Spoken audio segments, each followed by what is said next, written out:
ಆತ್ಮೀಯ ಸ್ನೇಹಿತರೆ, ಮುಂಬರುವ PSI, FDA, SDA ಹಾಗೂ ಎಲ್ಲ ಸ್ಪರ್ಧಾತ್ಮಕ ಪರೀಕ್ಷೆಗಳಿಗಾಗಿ ಭಾರತದ ಸಂವಿಧಾನ ಈ ವಿಷಯಕ್ಕೆ ಸಂಬಂಧಪಟ್ಟಂತಹ ಅತಿ ಸಂಭವನೀಯ ಪ್ರಶ್ನೆಗಳನ್ನು ಈ ವಿಡಿಯೋದಲ್ಲಿ ಚರ್ಚೆ ಮಾಡೋಣ. ವಿಡಿಯೋನ ಕೊನೆವರೆಗೂ ನೋಡಿ. ವಿಡಿಯೋ ಇಷ್ಟ ಆದ್ರೆ ಲೈಕ್ ಮಾಡಿ, ಇದರ ಬಗ್ಗೆ ಕಾಮೆಂಟ್ಸ್ ಮಾಡಿ, ನಿಮ್ಮ ಸ್ನೇಹಿತರಿಗೂ ಇದನ್ನು ಶೇರ್ ಮಾಡಿ ಅಂತ ಹೇಳುತ್ತಾ ಮೊದಲನೇ ಪ್ರಶ್ನೆ, ಕೆಳಗಿನವುಗಳಲ್ಲಿ ಯಾರು ಶಿಫಾರಸು ಮಾಡಿದರೆ ಮಾತ್ರ ಭಾರತದಲ್ಲಿ ಹೊಸ ಅಖಿಲ ಭಾರತ ಸೇವೆಗಳನ್ನು ಪ್ರಾರಂಭಿಸಬಹುದು? ಸರಿಯಾದ ಆಯ್ಕೆ ಬಿ, ರಾಜ್ಯಸಭೆ.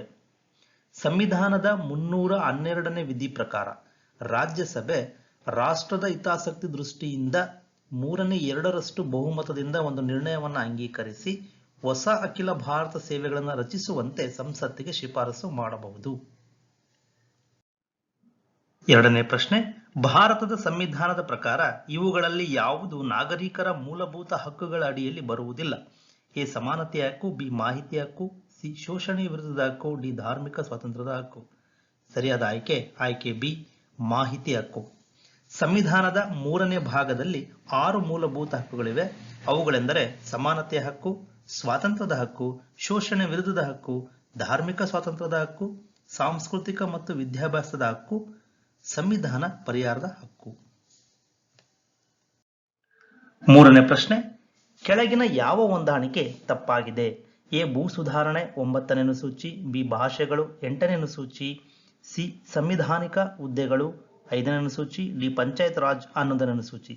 ಸರಿಯಾದ ಆಯ್ಕೆ ಸಿ, ಸಂವಿಧಾನಿಕ ಹುದ್ದೆಗಳು 5ನೇ ಅನುಸೂಚಿ. ಇದು ತಪ್ಪಾದ ಹೊಂದಾಣಿಕೆ ಆಗಿದೆ. ಏಕೆಂದರೆ 5ನೇ ಅನುಸೂಚಿಯಲ್ಲಿ ಅನುಸೂಚಿತ ಪ್ರದೇಶಗಳು ಮತ್ತು ಅನುಸೂಚಿತ ಬುಡಕಟ್ಟುಗಳ ಆಡಳಿತ ಮತ್ತು ನಿಯಂತ್ರಣ ಇವುಗಳ ಬಗ್ಗೆ ಉಪಬಂಧಗಳಿವೆ. ಇನ್ನು ಭೂ ಸುಧಾರಣೆ 9ನೇ ಅನುಸೂಚಿ, 8ನೇ ಅನುಸೂಚಿ ಭಾಷೆಗಳಿಗೆ ಸಂಬಂಧಿಸಿದ್ದು, 11ನೇ ಅನುಸೂಚಿ ಪಂಚಾಯತ್ ರಾಜ್ ವ್ಯವಸ್ಥೆಗಳ ಅಧಿಕಾರ ಮತ್ತು ಕಾರ್ಯಗಳನ್ನು ವಿವರಿಸುತ್ತದೆ. 4ನೇ ಪ್ರಶ್ನೆ, ಈ ಕೆಳಗಿನವರಲ್ಲಿ ಭಾರತೀಯ ಸಂವಿಧಾನದ ಅಂತಿಮ ವ್ಯಾಖ್ಯಾನಕಾರ ಮತ್ತು ರಕ್ಷಕರು ಯಾರು? ಸರಿಯಾದ ಆಯ್ಕೆ ಸಿ, ಸುಪ್ರೀಂ ಕೋರ್ಟ್. ಭಾರತ ಸಂವಿಧಾನದ ಅಂತಿಮ ವ್ಯಾಖ್ಯಾನಕಾರ ಮತ್ತು ರಕ್ಷಕ ಭಾರತದ ಸುಪ್ರೀಂ ಕೋರ್ಟ್. ಇದು ನವದೆಹಲಿಯಲ್ಲಿದೆ. ಇದನ್ನು 1950ರಲ್ಲಿ ಸ್ಥಾಪಿಸಲಾಯಿತು. ಸಂವಿಧಾನದ 124ನೇ ಅನುಚ್ಛೇದ ಮುಖ್ಯ ನ್ಯಾಯಾಧೀಶರು ಮತ್ತಿತರ ನ್ಯಾಯಾಧೀಶರನ್ನೊಳಗೊಂಡ ಒಂದು ಭಾರತದ ಸರ್ವೋಚ್ಚ ನ್ಯಾಯಾಲಯವಿರತಕ್ಕದ್ದು ಎಂದು ಉಪಬಂಧಿಸಿದೆ. ಪ್ರಸ್ತುತ ಸುಪ್ರೀಂ ಕೋರ್ಟ್ನ ಮುಖ್ಯ ನ್ಯಾಯಾಧೀಶರು ಶ್ರೀ ಶರದ್ ಅರವಿಂದ್ ಬಾಬ್ಡೆ. ಇವರು 47ನೇ ಮುಖ್ಯ ನ್ಯಾಯಮೂರ್ತಿಯಾಗಿದ್ದಾರೆ.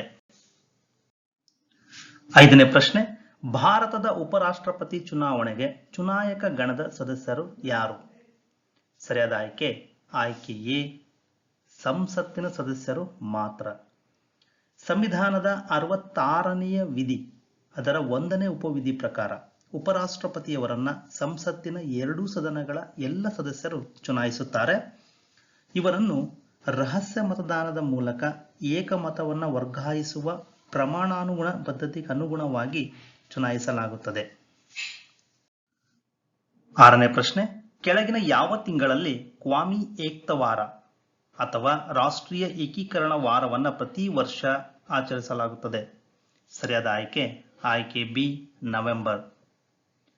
ರಾಷ್ಟ್ರೀಯ ಏಕೀಕರಣ ವಾರವನ್ನು ಪ್ರತಿ ವರ್ಷ ನವೆಂಬರ್ 19ರಿಂದ 25ನೇ ತಾರೀಕಿನವರೆಗೂ ಆಚರಿಸಲಾಗುತ್ತದೆ. 7ನೇ ಪ್ರಶ್ನೆ, ಭಾರತೀಯ ಸಂವಿಧಾನದ ಈ ಕೆಳಗಿನ ಯಾವ ಭಾಗಗಳಲ್ಲಿ ಕೇವಲ ಒಂದು ಅನುಚ್ಛೇದವಿದೆ? ಭಾಗ 17, ಬಿ, ಭಾಗ 16, ಸಿ, ಭಾಗ 19, ಡಿ, ಭಾಗ 20. ಸರಿಯಾದ ಆಯ್ಕೆ ಡಿ, ಭಾಗ 20. ಇದರಲ್ಲಿ ಸಂವಿಧಾನ ತಿದ್ದುಪಡಿಗೆ ಸಂಬಂಧಿಸಿದ 368ನೇ ಅನುಚ್ಛೇದವಿದೆ. 8, ಸಂವಿಧಾನಕ್ಕೆ ತಿದ್ದುಪಡಿ ಸಂಬಂಧಿಸಿದ ನಿಬಂಧನೆಗಳನ್ನು ಭಾರತ ಯಾವ ಸಂವಿಧಾನದಿಂದ ಎರವಲು ಪಡೆದಿದೆ? ಸರಿಯಾದ ಆಯ್ಕೆ ಬಿ, ದಕ್ಷಿಣ ಆಫ್ರಿಕಾ.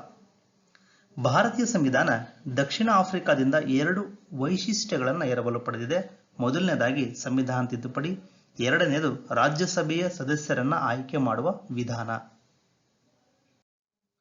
9, ದುರ್ಬಲ ವರ್ಗಗಳಿಗೆ ಪ್ರತ್ಯೇಕ ಮತದಾರರನ್ನು ಒದಗಿಸುವ ಮೂಲಕ ಕೋಮು ಪ್ರಾತಿನಿಧ್ಯದ ತತ್ವವನ್ನು ವಿಸ್ತರಿಸಿದ ಕಾಯ್ದೆ ಯಾವುದು? ಸರಿಯಾದ ಆಯ್ಕೆ ಡಿ, ಭಾರತ ಸರ್ಕಾರ ಕಾಯ್ದೆ 1935. 1935ರ ಭಾರತ ಸರ್ಕಾರದ ಕಾಯ್ದೆ ದುರ್ಬಲ ವರ್ಗಗಳಿಗೆ ಪ್ರತ್ಯೇಕ ಮತದಾರರನ್ನು ಒದಗಿಸುವ ಮೂಲಕ ಕೋಮು ಪ್ರಾತಿನಿಧ್ಯದ ಪ್ರಧಾನತೆಯನ್ನು ವಿಸ್ತರಿಸಿತು. ಐತಿಹಾಸಿಕ ಉದ್ದೇಶಗಳ ನಿರ್ಣಯವನ್ನ ಡಿಸೆಂಬರ್ 13, 1946ರಂದು ಸಂವಿಧಾನ ಸಭೆಯಲ್ಲಿ ಮಂಡಿಸಿದವರು ಯಾರು? ಸರಿಯಾದ ಆಯ್ಕೆ ಎ ಜವಾಹರ್ಲಾಲ್ ನೆಹರು. ಜವಾಹರ್ಲಾಲ್ ನೆಹರೂರವರು 1946ರ ಡಿಸೆಂಬರ್ 13ರಂದು ಐತಿಹಾಸಿಕ ಉದ್ದೇಶಗಳ ನಿರ್ಣಯವನ್ನ ಸಂವಿಧಾನ ಸಭೆಯಲ್ಲಿ ಮಂಡಿಸಿದರು. ಈ ನಿರ್ಣಯ ಸಂವಿಧಾನದ ರಚನೆಯ ಮೂಲಭೂತ ತತ್ವವನ್ನು ತಿಳಿಸುತ್ತದೆ. ಈ ನಿರ್ಣಯವನ್ನ ಜನವರಿ 22, 1947ರಂದು ಸಂವಿಧಾನ ಸಭೆಯು ಸರ್ವಾನುಮತದಿಂದ ಅಂಗೀಕರಿಸಿತು. 11ನೇ ಪ್ರಶ್ನೆ, ಈ ಕೆಳಗಿನವುಗಳನ್ನು ಪರಿಗಣಿಸಿ. 1. ಉಚಿತ ಕಾನೂನು ನೆರವು. 2. ಜೀವನ ನಿರ್ವಹಣೆಗೆ ಬೇಕಾಗುವ ಸಾಧನಗಳನ್ನು ಒದಗಿಸುವುದು. 3. 6 ವರ್ಷದವರೆಗೆ ಎಲ್ಲ ಮಕ್ಕಳಿಗೆ ಬಾಲ್ಯ ಪೋಷಣೆ ಮತ್ತು ಶಿಕ್ಷಣವನ್ನು ಒದಗಿಸುವುದು. 4. ಗೋಹತ್ಯೆಯನ್ನು ನಿಷೇಧಿಸುವುದು. ಮೇಲಿನವುಗಳಲ್ಲಿ ಮೂಲ ಸಂವಿಧಾನದ ಭಾಗ ಯಾವುದು? ಸರಿಯಾದ ಆಯ್ಕೆ ಡಿ 2 ಮತ್ತು 4. ಜೀವನ ನಿರ್ವಹಣೆಗೆ ಬೇಕಾಗುವ ಸಾಧನಗಳನ್ನು ಒದಗಿಸುವುದು, ಗೋಹತ್ಯೆಯನ್ನು ನಿಷೇಧಿಸುವುದು ಇದು ಮೂಲ ಸಂವಿಧಾನದ ಭಾಗ. ಏಕೆಂದರೆ ಆರ್ಟಿಕಲ್ 39A ಪ್ರಕಾರ ಬಡವರಿಗೆ ಉಚಿತ ಕಾನೂನು ನೆರವು ಇದನ್ನು 42ನೇ ತಿದ್ದುಪಡಿ ಮೂಲಕ ಅಳವಡಿಸಲಾಗಿದೆ. ಇನ್ನು 6 ವರ್ಷದವರೆಗೆ ಎಲ್ಲ ಮಕ್ಕಳಿಗೆ ಬಾಲ್ಯ ಪೋಷಣೆ ಮತ್ತು ಶಿಕ್ಷಣವನ್ನು ಒದಗಿಸುವುದು ಈ ವಿಧಿಯನ್ನ 2002ರಲ್ಲಿ ತಿದ್ದುಪಡಿ ಮಾಡಿ 45ನೇ ವಿಧಿಯನ್ನು ತಿದ್ದುಪಡಿ ಮಾಡಿ ಈ ನಿಯಮವನ್ನು ಅಳವಡಿಸಲಾಗಿದೆ. ಹೀಗಾಗಿ ಆಪ್ಷನ್ ಡಿ ಸರಿಯಾದ ಉತ್ತರ. 12ನೇ ಪ್ರಶ್ನೆ, ಈ ಕೆಳಗಿನ ಹೇಳಿಕೆಗಳನ್ನು ಪರಿಗಣಿಸಿ. 1. ಯುನೈಟೆಡ್ ಸ್ಟೇಟ್ಸ್ನ ನಾಗರಿಕನು ಅಲ್ಲಿನ ರಾಜ್ಯಗಳಲ್ಲಿ ಒಂದರ ನಾಗರಿಕನಾಗಿದ್ದಾನೆ. 2. ಭಾರತದಲ್ಲಿ ಪೌರತ್ವವು ಕೇಂದ್ರ ಪಟ್ಟಿ ವಿಷಯವಾಗಿದ್ದರೆ ನಿವಾಸ ರಾಜ್ಯ ಪಟ್ಟಿ ವಿಷಯವಾಗಿದೆ. ಮೇಲಿನ ಹೇಳಿಕೆಗಳಲ್ಲಿ ಯಾವುದು ಸರಿಯಾಗಿದೆ? ಇದಕ್ಕೆ ಸರಿ ಉತ್ತರ ಆಯ್ಕೆ ಎ ಕೇವಲ ಒಂದು ಮಾತ್ರ. ಏಕೆಂದರೆ ಯುಎಸ್ನಲ್ಲಿ ಉಭಯ ಪೌರತ್ವದ ಮೂಲ ಲಕ್ಷಣವಾಗಿದೆ. ಹೀಗಾಗಿ ಮೊದಲನೇ ಹೇಳಿಕೆ ಸರಿ. ಇನ್ನು ಭಾರತದಲ್ಲಿ ಪೌರತ್ವ ಕೇಂದ್ರ ಪಟ್ಟಿ ವಿಷಯವಾಗಿದೆ, ಆದರೆ ನಿವಾಸ ವ್ಯಕ್ತಿಗಳ ವಾಸಸ್ಥಳ ಈ ಪದವನ್ನ ಸಂವಿಧಾನದಲ್ಲಿ ಎಲ್ಲಿಯೂ ಬಳಸಿಲ್ಲ, ವ್ಯಾಖ್ಯಾನಿಸಿಲ್ಲ. ಹೀಗಾಗಿ ಎರಡನೇ ಹೇಳಿಕೆ ತಪ್ಪಿದೆ.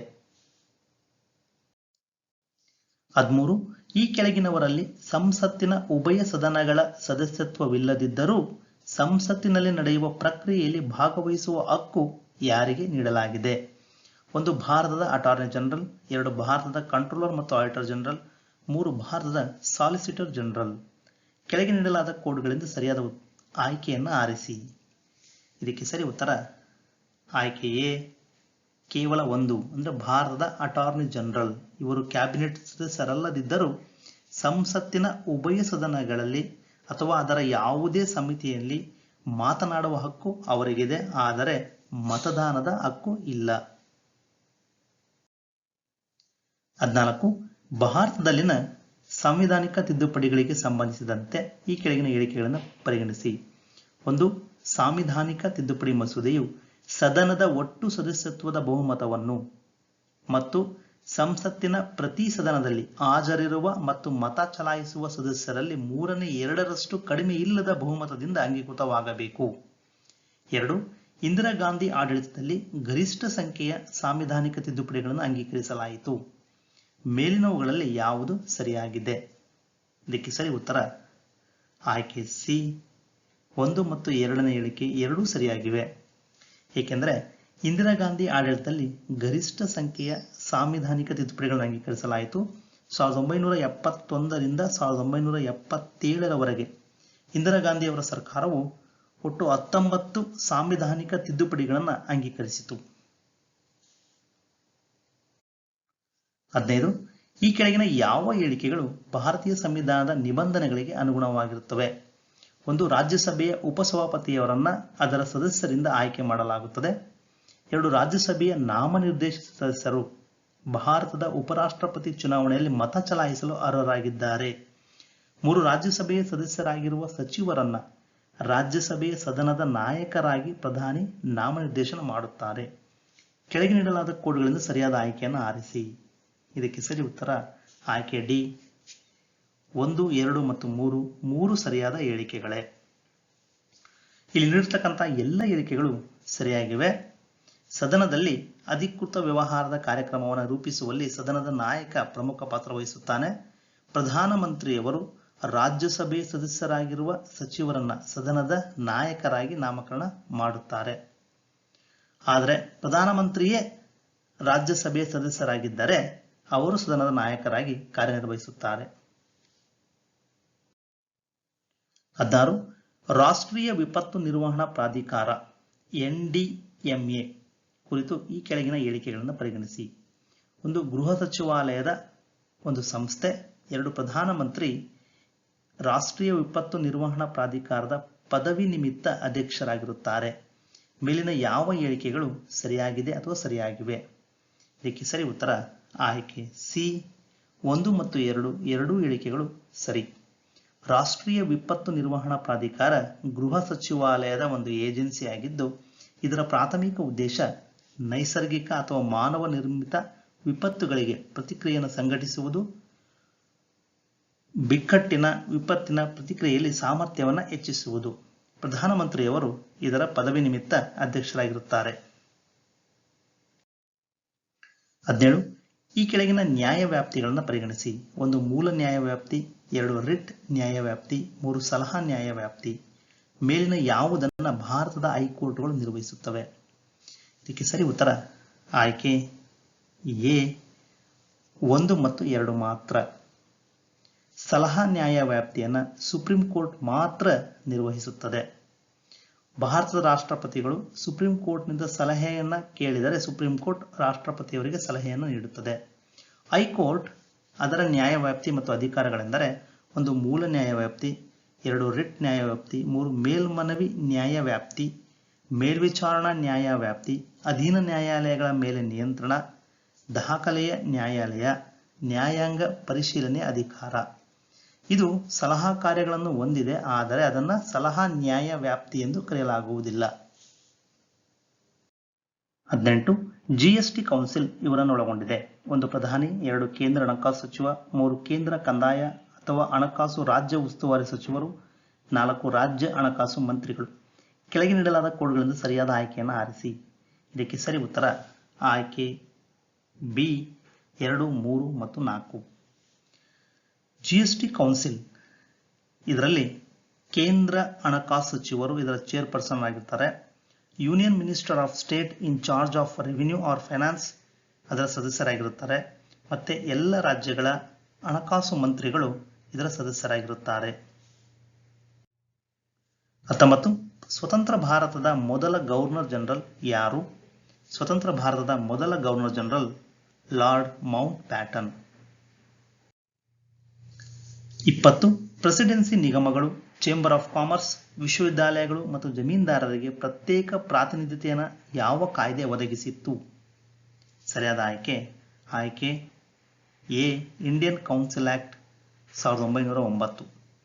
ಭಾರತೀಯ ಮಂಡಳಿಗಳ ಕಾಯ್ದೆ 1909.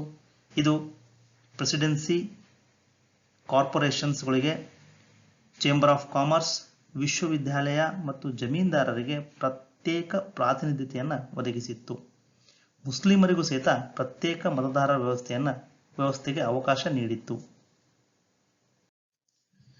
21. ಸಂವಿಧಾನ ಸಭೆಯ ಕಾಯಂ ಅಧ್ಯಕ್ಷರಾಗಿ ಯಾರು ಆಯ್ಕೆಯಾಗಿದ್ದರು? ಸರಿಯಾದ ಆಯ್ಕೆ ಬಿ ಡಾಕ್ಟರ್ ರಾಜೇಂದ್ರ ಪ್ರಸಾದ್. 1946ರ ಡಿಸೆಂಬರ್ 9ರಂದು ಸಂವಿಧಾನ ಸಭೆಯ ರಚನಾ ಸಭೆಯ ಮೊದಲ ಸಭೆಯಲ್ಲಿ ಡಾಕ್ಟರ್ ಸಚ್ಚಿದಾನಂದ ಸಿನ್ಹಾ ಅವರನ್ನ ತಾತ್ಕಾಲಿಕ ಅಧ್ಯಕ್ಷರನ್ನಾಗಿ ನೇಮಕ ಮಾಡಲಾಗಿತ್ತು. 1946ರ ಡಿಸೆಂಬರ್ 11ರಂದು ಡಾಕ್ಟರ್ ರಾಜೇಂದ್ರ ಪ್ರಸಾದ್ ಅವರನ್ನ ಕಾಯಂ ಅಧ್ಯಕ್ಷರಾಗಿ ಆಯ್ಕೆ ಮಾಡಲಾಗಿತ್ತು. 22. ಭಾರತೀಯ ಸಂವಿಧಾನದ ಮುನ್ನುಡಿ ಪ್ರಸ್ತಾವನೆಗೆ ಸಂಬಂಧಿಸಿದಂತೆ ಈ ಕೆಳಗಿನವುಗಳಲ್ಲಿ ಯಾವುದು ಸರಿಯಾದ ಹೇಳಿಕೆಯಾಗಿಲ್ಲ? ಎ. ಪ್ರಸ್ತಾವನೆಯನ್ನ ನ್ಯಾಯಾಲಯದಲ್ಲಿ ಜಾರಿಗೊಳಿಸಬಹುದು. ಬಿ. ಭಾರತೀಯ ರಾಜ್ಯಗಳ ಸ್ವರೂಪವನ್ನು ಇದು ಚಿತ್ರಿಸುತ್ತದೆ. ಸಿ. ಇದು ಸಂವಿಧಾನದ ಉದ್ದೇಶವನ್ನು ವ್ಯಾಖ್ಯಾನಿಸುತ್ತದೆ. ಡಿ. ಇದು ಸಂವಿಧಾನವನ್ನು ಅಂಗೀಕರಿಸಿದ ದಿನಾಂಕವನ್ನು ತಿಳಿಸುತ್ತದೆ. ಇದಕ್ಕೆ ಸರಿ ಉತ್ತರ ಆಯ್ಕೆ ಎ. ಪ್ರಸ್ತಾವನೆಯನ್ನು ನ್ಯಾಯಾಲಯದಲ್ಲಿ ಜಾರಿಗೊಳಿಸಬಹುದು. ಇದು ಸರಿಯಾದ ಹೇಳಿಕೆಯಲ್ಲ. ಭಾರತ ಸಂವಿಧಾನದ ಪ್ರಸ್ತಾವನೆಯಲ್ಲಿ 4 ಅಂಶಗಳಿವೆ. ಮೊದಲನೇದಾಗಿ ಭಾರತದ ಜನರಲ್ಲಿ ಸಂವಿಧಾನದ ಅಧಿಕಾರದ ಮೂಲವನ್ನು ಅದು ಬಹಿರಂಗಪಡಿಸುತ್ತದೆ. ಎರಡನೆಯದು ಭಾರತೀಯ ರಾಜ್ಯದ ಸ್ವರೂಪವನ್ನು ವಿವರಿಸುತ್ತದೆ. ಮೂರನೇದು ಭಾರತದ ಸಂವಿಧಾನದ ಉದ್ದೇಶಗಳನ್ನು ವ್ಯಾಖ್ಯಾನಿಸುತ್ತದೆ. ಕೊನೆಯದಾಗಿ ಇದನ್ನು 1949 ನವೆಂಬರ್ 26ರಂದು ಸ್ವೀಕರಿಸಲಾಗಿತ್ತು. ಸ್ವೀಕರಿಸಿದ ದಿನಾಂಕವನ್ನು ಸಹಿತ ತಿಳಿಸುತ್ತದೆ.